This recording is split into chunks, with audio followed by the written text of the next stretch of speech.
బాల్యంలో పిల్లల్ని ప్రేమతో, విలువలతో పెంచితేనే రేపటి సమాజానికి మంచి యువత తయారవుతారు. మనం తయారు చేయగలం కూడా. చిన్నప్పుడు మనం ఇచ్చే ప్రేమ, మనసు, మార్గదర్శనం వారి వ్యక్తిత్వానికి పునాది అవుతుంది. పిల్లలు చూసి నేర్చుకుంటారు. మన మాటల కంటే మన ప్రవర్తనే వారికి గురువు.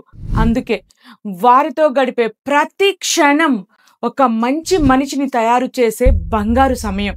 ఈ సమయాన్ని మీరు వృధా చేసుకోవద్దు. వారితో గడిపే కొంచెం సమయాన్ని కూడా వారితోనే గడపండి. విలువలతో పెరిగిన పిల్లలు రేపు ప్రేమతో నిండిన సమాజాన్ని నిర్మిస్తారు. బాల్యంలో మనం నాటిన విత్తనం రేపటి భారతానికి వృక్షంగా పెరుగుతుంది. Thank you. హలో సబ్స్క్రైబ్ చేయండి, ఫాలో చేయండి, కమెంట్ చేయండి.